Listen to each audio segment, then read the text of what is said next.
Fala galera, episódio novo do Fala Papito na área. Se você não segue a gente nas nossas redes sociais, tá na hora de seguir. Se inscreve no canal do YouTube, dá aquela força por lá. Se você assiste no Spotify ou em qualquer outro streaming de áudio, também vale a inscrição e marcar aquelas 5 estrelinhas que tem lá. Então, já que a gente tá aqui, vamos para mais um episódio com apoio da All4 Kids School. Vem falar, papito! Fala, papito! Papai, eu vou te Papito, fala, papito! Tem coisa que a gente precisa dizer em voz alta. A culpa materna é um adoecimento coletivo. É um fardo que a mulher carrega sozinha, mas que foi colocado ali por muitos, pela cultura, pelos modelos antigos, pela nossa omissão. Ao longo dos últimos episódios aqui do Fala Papito, a gente falou muito sobre ausência paterna, sobre o que fica na criança quando o pai não aparece. Mas tem uma coisa que a gente talvez ainda não disse com todas as letras. Quando o pai falta, é a mãe quem paga a conta. É ela quem se vira, é ela quem sente. E muitas vezes não, sempre é ela quem se culpa. Culpa por não dar conta, culpa por se irritar, culpa por voltar a estudar, por querer sair, por precisar de ajuda, culpa por não ter o parto dos sonhos, culpa por sentir saudade de si mesma. E a verdade é dura. A maternidade é o período de maior risco psiquiátrico na vida de uma mulher. E mesmo assim, ela segue por ela, pelo filho, por todos. Mas até quando? Para esse episódio tão necessário, eu tenho a alegria de receber uma mulher que tem sido farol para muitas mulheres, mães no Brasil. Ela é psicóloga, escritora, palestrante, mãe, idealizadora da campanha nacional Maio Furtacor e uma das maiores referências em saúde mental materna no nosso país. Com formação internacional, livros publicados, presença em eventos gigantes e um trabalho de escuta afetuosa com mães todos os dias. Ela traduz o que é ser uma profissional técnica sem perder a humanidade. Nicole Amorim, que por algum tempo morou em Recife, isso é importante porque ajuda. Que honra ter você aqui no Falar Papito. Seja muito bem-vinda. Vamos embora que hoje eu quero aprender muito. Fique à vontade para falar, para completar a apresentação. Ah, meu Deus, que bom. A gente já falou várias vezes, a gente já trocou muita ideia e agora a gente consegue ter esse tempo para conversar sobre alguns assuntos que são muito especiais, que você é especialista nisso e que eu sou muito curioso. Deco, muito obrigada pelo convite. Finalmente nossas agendas bateram. Adoro estar num programa como esse, ouvindo esse sotaque de uma terra que eu amo, né? Pernambuco é meu país, vivo por aí, né? Então, te agradeço muito. Fiquei muito feliz, muito linda a descrição, essa sensação de ouvir alguém falando sobre quem você é, sempre me emociona um pouco, né? E eu só complementaria que eu sou mãe do Gael, de 7 anos, e da Pilar, de 4 meses, então eu estou aqui vivendo pleno puerpério. E, inclusive, quando terminar a nossa conversa, vai correr para o pediatra. A gente Pediatra, é isso mesmo. já na responsabilidade de mãe, né? Exato, exato. Transicionando nos papéis a todo momento. É isso. Mas vamos lá. Nicole, eu fiz algumas perguntas aqui e aí, assim, me responde como achar que deve responder. Se quiser transformar em pergunta, transforma. Se quiser puxar outro assunto, o programa é seu, tá? O programa é Vamos lá. seu hoje. Vou começar com uma pergunta que talvez seja a mais clichê de todas. Por que tu achas que essa culpa materna que toda mãe que eu converso, que passa por mim, que senta na nossa mesa aqui no Fala Papito, essa culpa que ela sente ainda é um tabu, mesmo sendo tão comum e recentemente, vamos dizer assim, começa a ser mais falada e, mesmo assim as pessoas meio que não mudam ou continuam a sentir a mesma coisa que sentiam antes. Olha, a gente poderia fazer um episódio só falando sobre isso, porque a culpa materna, ela é um fenômeno, social, emocional, antropológico, multifatorial, né. Mas o que eu noto e o que eu percebo, né, nesses 10 anos escutando mães, eu estou falando diretamente do consultório aqui com vocês hoje, é que enquanto mães culpabilizarem mães, a gente não rompe esse ciclo, né. Então existe uma função da culpa materna, né, e a função da culpa materna está no controle. Eu vou controlar essa mulher, né, vou podar as asinhas dela, porque basta a gente pensar, Deco, se você sai sem a tua filha, por exemplo, te perguntam com quem você deixou, Não. a tua esposa provavelmente quando sai, a primeira coisa é: "Cadê fulana?". Perdão, eu não sei o nome da tua filha. Aline, Aline. Ah, Aline, minha esposa, Maria, minha filha. então, cadê E Maria Aline? Com quem uhum. que ela ficou? Isso é um clássico, é controle, né. As mulheres vivem aí a maternidade, né, quando elas estão imersas em culpa e não têm consciência que isso é um controle social, né, elas adoecem e elas estão aprisionadas. Então eu deixo de botar o meu nariz para fora de casa, porque eu vou ser julgada. Mas se você for perceber, quem julga são as próprias mulheres. Então existe uma hostilidade horrorosa, tá, de mulheres contra mulheres, mães contra mães, e não é só na maternidade, é na relação entre mulheres, no feminino, desde sempre, tá. Nicole, assim, aí eu vou perguntar como alguém de fora, né, que Claro. para mim porque assim, para mim não faz sentido nenhum isso. Na verdade, eu acho que existe uma rede de apoio, né, e Aham, não aham. uma disputa, vamos dizer assim, né. É isso. O que que faz uma mulher, sentir vontade ou de forma, consciente ou inconsciente, não sei, mas de culpabilizar a outra, por exemplo? Se, no sentido de é quase um pacto silencioso, né, eu estou sofrendo aqui, então eu quero que a outra sofra. Eu quero que outras pessoas quero me identificar, né. Existe também, Deco, algo que é bastante estudado, que se chama, maternidade sacrificial, onde cada vez mais as mulheres se entendem como mães somente a partir do momento em que elas estão vivendo um sacrifício. Tem frases, por exemplo, né, se tá fácil não tá certo, tá fazendo Uhum. alguma coisa errada. Então existe esse contexto sacrificial, né, que aprisiona as mulheres. E elas mesmas não se dão conta que elas mesmas estão disputando entre elas, enquanto os homens não entendem lufas do que isso está acontecendo, entende? É bem complexo, na verdade, Muito, isso. muito, muito, muito.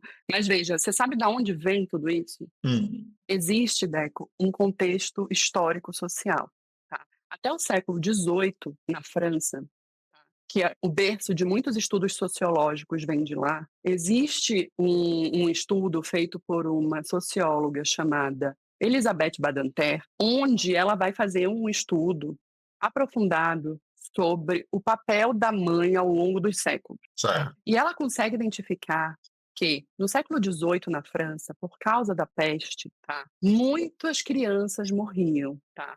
As crianças normalmente não eram cuidadas exclusivamente por suas mães, haviam as amas de leite, por exemplo, tá. Uhum. E o papel de responsabilidade sobre a criança não era atribuído à mulher, tá. Não se tinha o entendimento de que crianças eram atreladas a uma responsabilidade individual. Era coletivo e era amas de leite, pessoas, criados, enfim. O que aconteceu nessa época, tá, Deco? Estou falando, dando essa volta.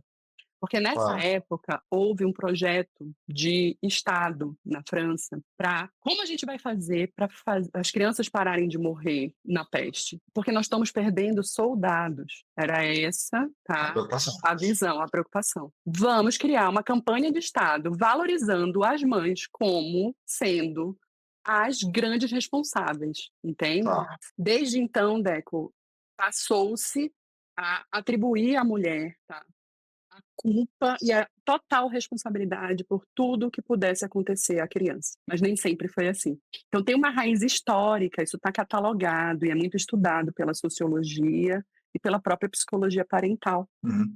Então quer dizer que esse sentimento de culpa que vem até hoje, até os anos, passa os anos 2000, ele meio que ele é criado nos anos 1800 por uma necessidade do Estado de fazer com que as crianças que estavam morrendo pela peste e que não tinham esse cuidado, vamos dizer assim, familiar, né, do núcleo Isso, familiar, isso. então se coloca uma responsabilidade sobre as mães e, no final das E, contas, e valoriza. Tá? Não era só botar a responsabilidade. Houve toda uma campanha de Estado de supervalorização do papel materno. Fique com seu mas, filho, porque na época as mulheres viviam na corte, na época as mulheres tinham suas vidas individuais. Tá? Desde então, passou-se a atribuir a responsabilidade e a valorização ao papel materno, unicamente às mulheres. As mulheres que eram sociais passaram a ficar no íntimo, no privado, junto com essas crianças.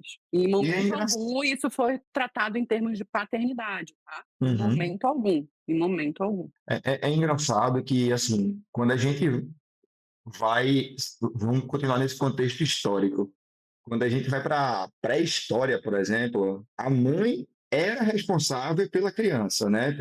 Por quê? Porque existia o pai, não existia a estrutura de família, né? A estrutura de família vem depois, já com a estrutura de Estado, vai misturar um pouco. Então, assim, eu acho que isso confunde um pouco, na verdade, nem confunde, é que vem como um contraponto na história, né? Porque quando a gente pensa na pré-história, inclusive a linhagem era feita com base na mãe, porque a mãe que, após parir, ela que ficava, cuidava do filho para até que ele tivesse autonomia para ir para o mundo, e aí depois o homem e a mulher cópula e seguia Uhum, o modelo, né? E aí, uhum.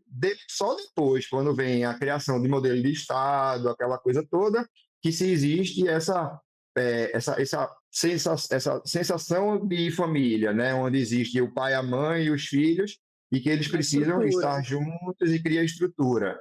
E aí, nesse momento, a estrutura, desde sempre, foi, né, que os homens provêm, né, precisam proteger, precisam procriar, saem para fazer isso, a mãe fica tomando conta dos filhos.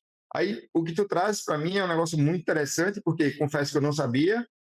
Quando a gente vai olhar para um período que é muito mais perto de hoje do que da pré-história, a gente traz um inverso disso, né? Que as famílias meio que as crianças elas ficam à parte, os adultos vão viver as vidas e aproveitar do jeito que der. Só que chega uma Uhum, hora que precisa, né, fazer alguma uhum. coisa e aí termina sobrando para as mulheres, Para as mulheres, que exato. continua até hoje. Eu gosto muito do teu contraponto, porque é a nossa história recente, né? Nós fomos colonizados por europeus, então essa história da Europa, isso vem de lá, tá? Isso vem de lá. Então a gente, obviamente, né? Os indígenas que estavam aqui, aí é muito. Eu sempre falo nos meus cursos, inclusive, né? O contraponto com as culturas tradicionais, né? Por exemplo, a cultura indiana, né? Mais de 5.000 anos, e onde o pós-parto, na cultura tradicional, é um pós-parto no qual a mulher fica de repouso absoluto durante 40 dias, recebendo massagens com óleos quentes. Ô, Nicole, já que tu traz também outras visões, outros povos, eu queria te fazer uma pergunta. Essa sensação de culpa, ela já vem desde sempre e ela é natural da mulher por conta de alguma relação fisiológica ou ela é Não, criada, ela é imposta pelo o externo? ela é completamente imposta pelo externo. Por isso que a gente tem aí, primeiro de tudo, né, quanto mais as neurociências avançam, mais a gente tem evidências de que não existe um cérebro que seja o cérebro masculino ou o cérebro feminino, tá. Então, a gente nasce E todas 99% das conexões neurais, da construção desse cérebro, né, vão acontecer ao longo da vida e vão ser moldados pelas experiências. Sim. Então, assim, não tem nada que faça com que você, Deco homem, não sinta culpa por sair, né, e eu sinta quando eu saio. Não é porque o meu cérebro diz isso, é porque eu cresci e fui moldada numa sociedade, né, que esteve a todo momento vigiando e fiscalizando as mulheres, sobretudo as mulheres que são mães. Uhum. Eu ia te perguntar justamente isso. Se existe a culpa paterna, vamos dizer assim, né? E aí eu acho que talvez tu já trouxeste a resposta para mim dizendo, existe. Porque, como você falou, não dá para diferenciar se o cérebro é de um ou de outro. Mas a questão não é se é paterna ou materna, é de como as pessoas de fora veem e como eu reajo a isso. Então, assim, as mulheres têm uma tendência a assumir muito essa culpa, né? Pelo, vamos lá, pelo histórico, sempre foi assim, veio de mim, eu que fiz isso, eu podia ter feito diferente, eu podia ter escolhido diferente, eu podia ter não sei, eu podia não sei o quê. Eu brinco muito que, assim, cara, a mulher, tudo na vida familiar, quando a gente vai falar dessa parentalidade, né, da coparentalidade, a mulher sofre mudanças em todo o processo. O homem simplesmente vira a chave, é pai, né? Uhum. E aí eu acho que isso tem uma coisa também muito forte, né? No sentido dessa saúde mental é, que tu comentas. E aí, assim, eu ia te perguntar também, queria te perguntar uma coisa. Você quer que eu te responda, então, primeiro sobre se existe culpa paterna? Porque aí Pode eu vou, ser. vou pegar o gancho sobre isso. Tá. Eu tenho até altos haters no meu Instagram quando eu posto sobre isso. Enfim. Quando eu digo que não existe culpa paterna, eu não estou falando que você, por exemplo, Deco, não possa se sentir culpado se alguma coisa acontecer com a tua filha sob tua responsabilidade e que você Uhum. pudesse evitar. Tá. Só que a culpa materna, no sentido psicológico, não é isso. A culpa materna, no sentido da mulher se culpabilizar porque saiu para estudar, porque saiu para trabalhar, porque vão falar que eu fui no barzinho, porque vão falar que eu não sou uma boa mãe, a cabeça do homem não funciona sob essa operação. E aí que eu digo que não existe. Você pode usar agora, a partir de agora, o meu exemplo para isso, quando alguém falar, Hã, tá? Eu tá. gosto. Eu adoro usar exemplos e eu acho que vai encaixar Sim, perfeitamente nisso. sim. Eu quero ser o melhor pai que Maria possa ter. Eu não quero ser o melhor pai do mundo. Não é esse meu objetivo. Eu quero ser o melhor pai que a minha filha possa ter. Tem horas que eu não consigo. E isso me faz ter um sentimento de culpa, tá? Mas é uma coisa minha para com ela e não tem ninguém a ver com isso. Ninguém sabe nem quando eu estou me sentindo culpado por isso. Um exemplo básico amanhã é sábado, a gente está começando numa sexta, amanhã é sábado, e um pouco mais. Porque de ontem para hoje eu dormi 3 horas, porque eu de tanta Tamo coisa, junto. dormi um pouco mais. Fico com peso na consciência de perder o tempo com a minha filha. É E isso. É alguém pode peso na consciência, não é culpa. então, o conceito aí, mas, assim, mas não estou preocupado com o que os outros vão pensar, entendeu? Já que Apesar você de, com por eu ser um pai muito, eu vou chamar de expositivo, vamos dizer assim, eu falo muito, me exponho muito nessa e foi isso inclusive que fez com que eu começasse a querer falar sobre isso, porque lá no comecinho, quando Maria nasceu, foi o lockdown e só porque eu fazia uns stories de Maria para que minha família e meus amigos pudessem vê-la nos primeiros 6 meses, a galera me denominava como um super pai, paizão, pai do ano, e as pessoas começavam a... Cara, eu simplesmente era pai, né? Assim, mas aí entra esse lance de, tipo, preocupado. E eu entendo você quando você diz que existe uma pressão, porque as pessoas me perguntam, e aí, cadê Maria? A resposta que eu der, tá ok, entendeu? Tá ok para elas. Eu posso dizer, tá na casa dos meus pais, tá na casa do meu sogro, tá na casa da amiga, tá não sei o quê, tá lá, lá, e passou. E para mim também não vai mudar nada o que essa pessoa estiver achando daquilo. Mas eu sei, e eu sinto, e eu percebo que quando as mães recebem uma pergunta como essa, automaticamente elas se culpam independente da resposta, sabe? Tipo, ela pode estar muito melhor, ela pode estar numa festa, sei lá, e quer dizer, meu Deus, era para eu estar com ela, e eu estou aqui no shopping Porque fazendo tal coisa. porque não é bem uma pergunta, é uma forma de vigiar. Hum, É muito diferente a pergunta quando é feita para o pai e para a mãe. Vamos a exemplos, então? Eu acabei de gravar uma aula sobre isso. Vou te dar 2 exemplos. Em 2019, quando meu filho tinha 1 ano de idade, eu tive um trabalho aprovado na Sorbonne, em Paris. E era grande chance, a minha carreira, assim, estava no inicinho, era a minha grande chance na carreira de eu ter um reconhecimento. Sobretudo porque eu moro numa cidade que eu não nasci, eu não fiz faculdade aqui, então ter me estabelecido numa cidade sem conhecer ninguém foi bastante difícil. E aí, a primeira coisa que veio na minha cabeça é: eu não vou, porque o que vão pensar de mim, de eu deixar o meu filho com 1 ano. Meu marido, uhum, no mesmo momento, disse: "Você vai, é a tua chance, ele tem pai e você vai". Fui. Estando lá, o Gael deu os primeiros passinhos dele, enquanto eu estava apresentando o trabalho, cara. Eu fiquei, assim, numa culpa de ter perdido esse momento da vida dele. Mas se não fosse o apoio e a desculpabilização que eu sofri por parte do meu marido, por exemplo, porque eu fui julgada por milhares de pessoas na época, tá? Se não fosse isso, eu não estava agora conversando com você, né? uhum. Você dizendo que eu sou uma grande voz dentro da saúde mental brasileira. Pula para 2025 agora. Em fevereiro, minha filha nasceu. Um mês antes da minha filha nascer, eu estava com 38 semanas, 36 semanas. Meu marido chegou para mim e disse: "Olha, eu recebi uma proposta para ir trabalhar em Brasília. Eu vou ficar 21 dias e a data prevista para embarcar é a data do nascimento". Aí eu disse: "Vamos lá". Segundo filho, né? A gente tem que ser prático. Então, ele chegou para mim e ele me disse: "Eu preciso embarcar para Brasília 1 semana antes da nossa filha nascer". Aí eu disse: "Ok". Falei com toda a minha equipe, eu induzi o parto às 39 semanas. Induzi também porque eu tinha diabetes gestacional, então obviamente isso era um dos protocolos, toda a minha equipe estava sabendo e toda a minha equipe super me apoiou, né. Como eu vou parir, eu queria um parto natural, como tinha sido do primeiro filho.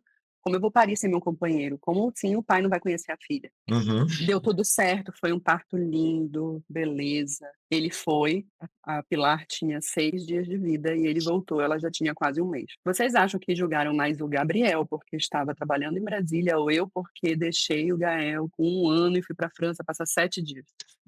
Você me responder. Voltamos agora que Nicole teve um problema com o equipamento, mas agora estamos de volta. A Nicole estava falando sobre uma comparação que alguém fez, e aí a gente vai continuar daqui. Vamos embora. Exato. Esses 2 exemplos que eu trouxe sobre a experiência de eu precisar viajar a trabalho com uma criança de 1 ano e a experiência do meu marido precisar viajar a trabalho com uma criança de 6 dias de vida, né, é um bom exemplo da gente entender o contraste o que seria uma culpa paterna, né. Uhum. Eu estava na França podendo estar aproveitando, mas eu estava aos prantos porque meu filho tinha dado os primeiros passos. Você acha que durante os 21 dias que ele estava em Brasília, ele estava aos prantos, se culpabilizando?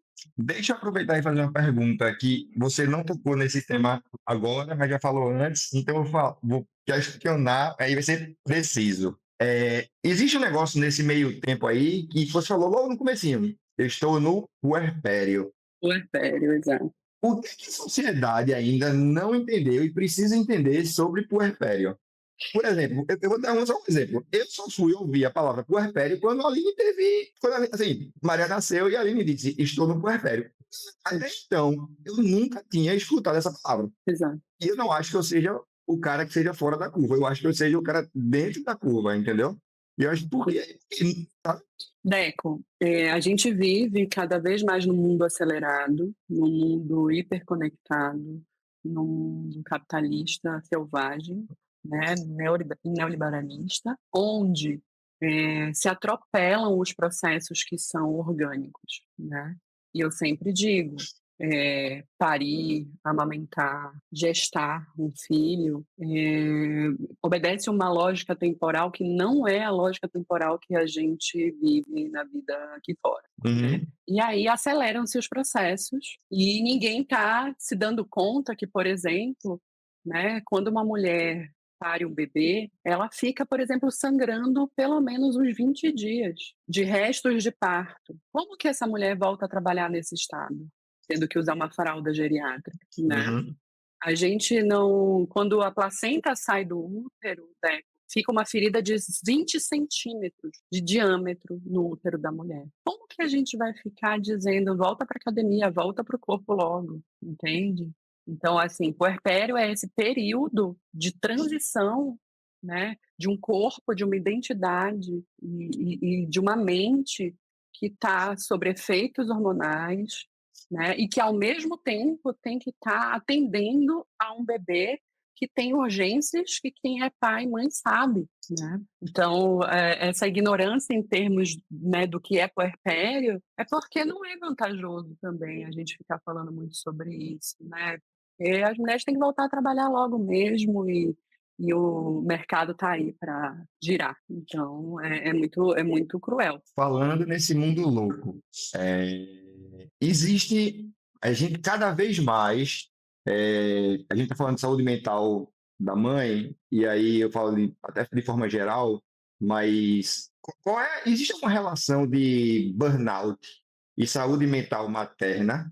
Assim, tipo, dá para perceber alguma coisa, né, de relação, ou não? Ou o burnout ele é igual para homem e para mulher? Eu peguei isso agora por conta de que tu puxou o tema de um mundo que a gente está vendo, capitalista, todo mundo querendo botar para moer o tempo todo, tem que rodar, e a gente segue a vida e, cara, a gente sabe que hoje, pensar de forma geral, a doença que mais cresce em CIDs, né, o CID lá, o códigozinho que entra no atestado, é a saúde mental, né? E de Eu acho que existe alguma relação mães com burnout, não sei, se o puerpério, logo no retorno, o número, puta, ele traga outro número, né? Existe, recentemente, saiu um estudo aí que quase metade das mulheres que voltam depois da gravidez, em menos de um ano, são demitidas. É um absurdo. É isso, eventualmente. 48% das mulheres, sim. 48%, tá vendo? Olha, Deco, eu pesquiso sobre o burnout materno há 7 anos. Eu tive burnout materno, tá? E aí, por isso, eu tenho curso sobre burnout materno para profissionais e pessoas interessadas no assunto, tá? O burnout materno, ele não é igual ao burnout laboral, tá? O Uhum, burnout que está no CID é o burnout do campo do trabalho remunerado, tá? certo. Mas pesquisadoras belgas que trabalham exclusivamente em pesquisas no mundo inteiro sobre burnout materno trazem para a gente dados que são muito alarmantes. Tá? E, inclusive, não se fala lá fora em burnout materno, se fala em burnout parental, porque pais que estão cuidando exclusivamente dos seus filhos num nível de estresse muito elevado por um tempo ilimitado, eles também podem desenvolver burnout parental, burnout paterno, né? Então, as pesquisas são feitas com homens e mulheres, né, no mundo inteiro, tem pesquisas que envolvem mais de 68 países, tá? E tem tudo a ver. Veja, sociedades mais individualistas são sociedades onde tem o maior índice de burnout materno, tá? Então, por isso que o Brasil aí também está num índice elevadíssimo quanto a isso, né? Porque as mulheres estão cada vez mais cuidando das suas crianças absolutamente sozinhas e achando que isso é correto. Então, o que tu está dizendo é que, ao invés da gente, eu falo da gente, pai, né? A gente se ajudar, na maioria das vezes a gente está um apontando o dedo para o outro, e Exato. aí a gente termina criando um problema. E aí seria até uma pergunta que eu te faria, né? Assim, como é que a gente pode fazer para existir um espaço de sororidade, né? Assim, real, verdadeiro, entre mães, se isso é possível, ou se isso é uma utopia, ou se é um sonho distante, mas que a gente está trabalhando para isso. como é que tu vê essa possibilidade de uma transformação nessa forma de olhar e, ao invés de acusar, ser rede, ser apoio? Olha, a gente teria que mudar muito a nossa concepção sobre o que é a criança, né, a nossa concepção sobre a coletividade. Eu não O dia que eu achar que isso não é possível, eu paro de trabalhar. Né, porque o meu trabalho é justamente esse, focar nessa construção de comunidades, de redes de apoio, né. Acho que, trazer esse contraponto de que as maiores, julgadoras são as próprias mães e as próprias mulheres, botar a boca no trombone mesmo, né, entender que tudo isso é consequência de um contexto.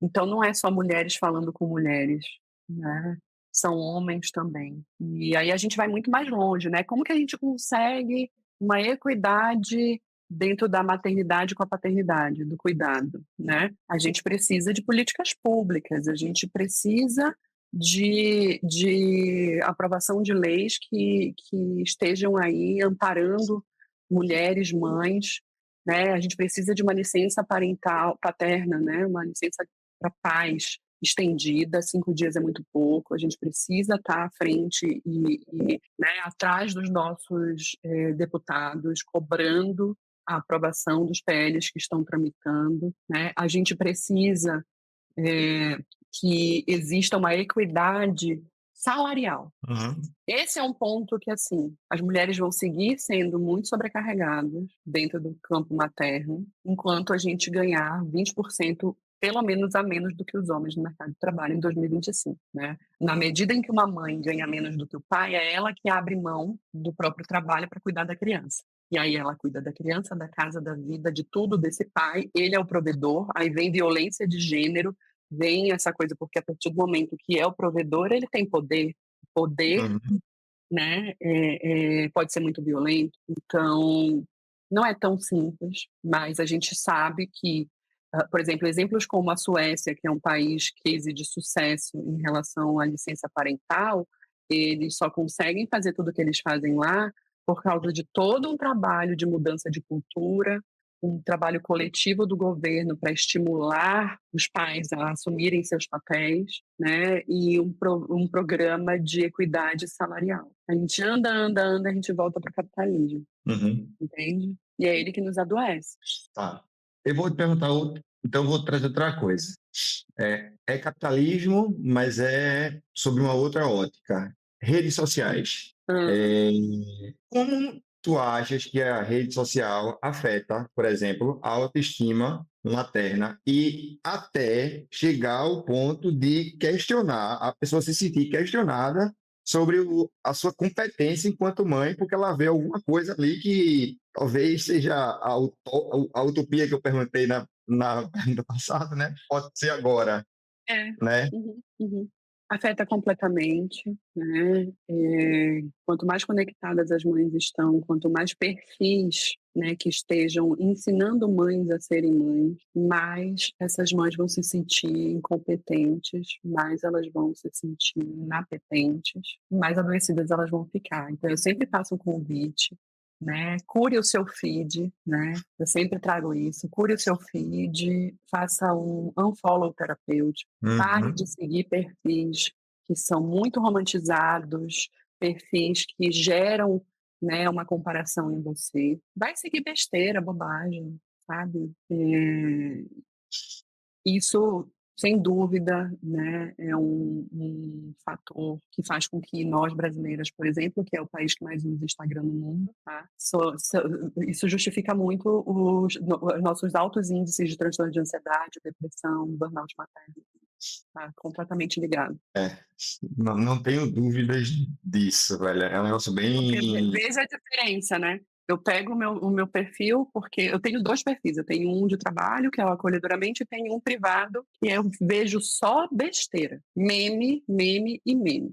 No meu de trabalho é só profissionais de saúde materno e infantil praticamente, né. Então Uhum. quando eu tô rolando o feed no Acolhedoramente, É só a mãe dizendo, mãe, dizendo que tem que fazer, não tem que fazer, uma brigando com a outra. Elas vêm brigar nos comentários dos meus posts, é um caos. Aí eu pego do meu marido, bicicleta, rugby, bicicleta, rugby. É isso. Olha o silêncio mental. Eu falo pra ele, eu queria passar um dia na tua cabeça, pra viver essa paz mental, entende? Porque o algoritmo adoece as mulheres, completamente. É a fulaninha que pariu e já tá com a barriga, né, de tanquinho. Gente, assim, né? Eu recebo, assim, eu recebo muita mensagem encaminhada e eu consigo entender perfeitamente esse teu comentário, porque Sim. eu olho para algumas coisas e falo assim, meu Deus, eu acho Não que faz o cada um menor precisa. sentido para vocês. Não faz o menor sentido para vocês. E coisa, eu analiso muito, assim, às vezes eu acho que eu preciso criar alguma coisa que contradiga isso, porque eu preciso proteger as pessoas, porque não é possível que as pessoas estejam achando que isso é igual para todo mundo. É a primeira coisa, né? Assim, nenhuma família vai ser igual, nenhum pai, nenhuma mãe, nenhum filho vai ser igual ao outro. Então não existe uma receita de bolo, uma bula de remédio que vai dizer o que é certo, o que é errado, o que funciona e o que não funciona. Existem várias teorias, cada um precisa encontrar a sua, a que melhor se encaixa, a que você se identifica, a que sua família funciona e etc, etc, etc. Mas se a gente for, todas as vezes, como criar seu filho, sei lá, como comunicação não violenta. Nunca faça isso, nunca faça aquilo. Nunca... Cara, você começa a dizer, eu fiz isso, mas eu fiz aquilo. Mas no final do post você está angustiado porque você cometeu um crime, né? Aí Mãe você... de merda. É isso, mãe de merda. Entende? Aí É um negócio que... se você passar 15 minutos no Instagram de uma mãe, você vai ver por que elas se sentem mãe de merda. Inclusive, ontem eu abri uma caixinha eu postei uma foto e disse, eu sou uma ótima profissional, mas como mãe eu sou excelente. Uma provocação. E aí botei uma caixinha, né, para elas me dizerem, né, no que elas são excelentes. Demorou. Se fosse para perguntar qual culpa elas carregam, eu teria milhões de respostas, né? E a provocação é essa. Quantas vezes você vê uma mãe dizendo eu sou foda, eu sou uma mãe assim genial para meus filhos? Você nunca ouve a mulher falando sobre o quão boa mãe ela é. Você só vê ela se crucificando, né? Nesse lugar de incapacidade, de insuficiência. Como não adoecer nesse contexto? Uhum, verdade. Vou fazer uma pergunta muito simples e a resposta pode ser o mais sucinta possível. Como é que um pai pode perceber o sinal de esgotamento na sua companheira, dentro de casa? Quais são os sinais que ela vai dar? É claro, não é claro? Vai ser um sinal corporal, vai ser um sinal falado? O que é que tu acha disso? Como é que, se a Aline estivesse sobrevivendo isso, o que é que eu deveria observar? Olha, Porque já fica também um recado para os pais, né? existe uma diferença, tá? O que é esgotamento e o que é burnout. O Uhum. burnout, ele é uma síndrome, tá? Muito investigada no campo do trabalho, mas que se aplica à parentalidade. É a doença do estresse. As pessoas adoecem de burnout por conta de altos níveis de estresse por um tempo prolongado. E não tem coisa mais estressante do que criar um filho. Pensa aí na fase dos 2, 3 anos. Foi quando eu tive o meu, tá? Então eu vou descrever mais ou menos como é um burnout, né? É muito diferente de um esgotamento e é muito diferente de uma depressão, tá? O burnout é como se fosse um fio que rompe, tá? Um disjuntor que cai. Você apresenta falha de memória, você não consegue raciocinar sobre as coisas. É um cérebro que está no nível de estresse tão elevado, que ele não consegue mais raciocinar direito, tá? Existe, inclusive, Deco, um caso muito emblemático de uma mãe, essa notícia saiu em 2023, uma mãe aqui do sul do Brasil, que saiu para trabalhar, deixou a criança na escola e quando ela voltou às 6 horas da tarde, a professora disse que ela não tinha deixado a criança na escola. Quando ela voltou, a criança estava morta no carro, no dia mais quente de Santa Catarina. Isso é um burnout gravíssimo. Ela teve um apagão. Ela não lembra como foi o dia dela. Ela só estava no automático. Um esgotamento e um cansaço excessivo podem levar a um burnout? Pode, mas o burnout materno, parental, é isso. Né? Sim. E é um caso horroroso, mas frequente, mais do que a gente gostaria. Não só no Brasil, como no mundo. O relato dessa mãe, ela fala que é justamente isso, que houve um desligamento completo da cabeça dela. Ela deixou para depois se cuidar, ela deixou para depois descansar. Ela colocou o filho em prioridade a todo momento acima dela, né? Ao ponto de que ela sofreu a pior dor que uma mãe pode sofrer. Então, parte desse cérebro colapsa e você não consegue reagir. Você pode bater carro, você pode ter um AVC, tá? Então é gravíssimo. E se a gente continua nessa cultura de que as mulheres mães têm que dar conta de tudo sozinho e que o rei bebê tem que ser tudo para ele e nada para nós, Uhum. a gente vai ter mais casos horrorosos como esse, né, tá? Então, um dos sintomas é esse, estresse excessivo, irritabilidade. Uma diferença entre o burnout materno e a depressão, por exemplo. Na depressão, você perde o prazer em fazer todas as atividades da tua vida. No burnout materno, você perde o prazer na parentalidade, há um afastamento afetivo da criança. Eu não aguento mais.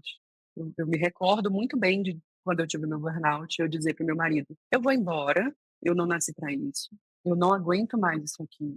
Eu não sei o porquê que eu inventei ser mãe. Eu vou deixar ele com você, você vai criar e eu vou fazer outra coisa da vida. Eu fiquei de cama, perdi 30 quilos. Foi um processo de adoecimento muito grave. Minha família teve que vir de Recife para me cuidar, né? Mas nesse contexto, né, de muito estresse, muito trabalho, falta de rede de apoio, porque não tenho família aqui, né? Eu nunca quis aceitar uma babá. Então eu fiz Uhum. todo aquele protocolo da supermãe e quando meu filho tinha 2 anos eu colapsei. Nicole, eu vou fazer o seguinte. Eu tenho algumas perguntas aqui, mas eu vou guardar essas perguntas, porque você me disse que agora em julho você vai estar em Recife e a gente vai criar um programa que você vai vir continuar falando sobre isso junto com outras pessoas e a gente vai conseguir fazer um papo muito legal. Pode contar Então, comigo. eu quero. Não, já tá. Não tem, agora já pode contar, já está resolvido. Então, eu vou mandar o convite hoje de noite. Mas eu queria te agradecer pelo papo de hoje. Eu acho que assim, eu acho que você traz luz, sabe? Assim, traz sentimento para fala, você consegue se colocar no lugar e muitas mães devem se reconhecer em você, sabe? Assim, eu acho que você tem coragem, você fala com respeito, fala com verdade e fala literalmente com verdade, com palavras às vezes até duras. Mas antes da gente encerrar, né, para quem está assistindo, ouvindo a gente, as pessoas, onde é que elas podem te encontrar?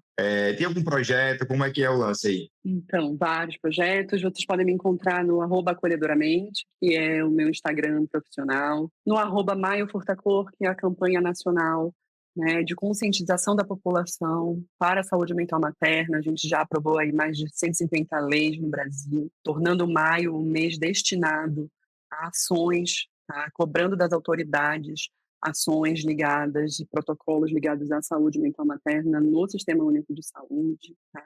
Então, fica aí o convite para quem quiser me seguir nas redes, Acolhedoramente e Maio Furtacor. Eu vou te deixar todas as tuas redes nas nossas redes. E, mais uma vez, muito obrigado e até julho. Daqui a 10 dias eu estou por aí. Você, pai, que chegou até aqui, eu queria te pedir, agora escuta com o coração. A tua presença ou a tua ausência não é neutra. Ela molda, ela pesa, ela salva ou ela sobrecarrega. Toda mãe carrega um mundo no peito e a maioria carrega esse mundo sozinha. Ela se sente culpada por coisas que ela nem escolheu. Se culpa por não ter visto os primeiros passos, mas o marido precisava viajar e o parto foi induzido. Se culpa por estar cansada, por pedir ajuda, por sentir saudade de quem ela era. E às vezes ela adoece tentando ser tudo, porque a gente não foi o básico, a gente não foi presente. Pior, mães que culpam mães. Então a pergunta que fica é essa: o que você pode fazer hoje para que sua presença possa aliviar e não adoecer a mulher que materna ao teu lado? Talvez a sua escuta seja mais urgente do que o seu conselho. Talvez a sua atitude valha mais do que a sua opinião. Talvez a sua responsabilidade com o filho comece pelo cuidado com a mãe. Nicole, mais uma vez, muito obrigado. E até o próximo Fala Papi. A gente se vê por aí. Fala, papito. Papai, eu vou te dar. Papito, fala, papito.